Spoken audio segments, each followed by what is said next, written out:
भारत और उसके पड़ोसी देशों की दोस्ती। एक कहानी। बहुत समय पहले की बात नहीं है। हमारे देश भारत के आसपास कई दोस्त रहते हैं। नेपाल, बांग्लादेश, श्रीलंका, भूटान, म्यांमार, अफगानिस्तान और मालदीव, सबके अपने अपनी कहानियां हैं। भारत ने सोचा, अगर हम सब मिलकर एक दूसरे की मदद करें तो हमारा इलाका बहुत खुशहाल हो सकता है। इस विचार को भारत ने पड़ोसी पहले या नेबरहुड फर्स्ट नाम दिया। लेकिन सबकी राहें हमेशा आसान नहीं होती। परेशानियों के बादल, कभी कभी पड़ोस में मुश्किलें आ जाती। जैसे श्रीलंका को पैसे की परेशानी हो गई थी। नेपाल और बांग्लादेश में कुछ नौजवानों को काम और मौके नहीं मिल रहे थे, जिससे वे नाराज हो गए। म्यांमार में कई लोग घर छोड़कर भागने लगे।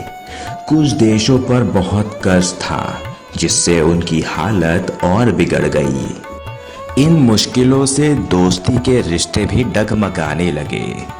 बाहर के लोग, जैसे दूर के बड़े देश, कभी कभी इन कमजोरियों का फायदा उठाते थे।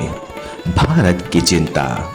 भारत सोचने लगा, अगर हमारे पड़ोसी देश मुसीबत में हैं तो इसका असर हम पर भी पड़ेगा।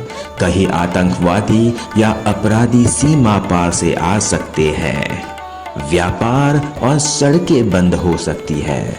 पैसे और समय सुरक्षा में लगाना पड़ता है, जो स्कूलों, अस्पतालों और सड़कों पर खर्च हो सकता था। भारत समझ गया कि सबको मिलकर काम करना होगा। दोस्ती की एक नई राह। भारत ने कुछ अच्छे उपाय सोचे, जैसे साझा बैठकें, सब देश मिलकर बैठे और समस्या सुलझाए। नए पुल और सड़कें, ताकि लोग, गाड़ियां और व्यापार आसानी से आ जा सके। संकट में मदद। बाढ़, भूकंप या बीमारी के समय भारत ने सोचा कि वह सबका पहला मददगार बनेगा। ज्ञान की साझेदारी। स्कूल, खेल, संगीत और विज्ञान से दोस्ती और गहरी हो सकती है। स्वास्थ्य और दवा।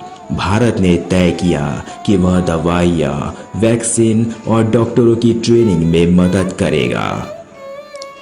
अंत, सुखद अंत का सपना।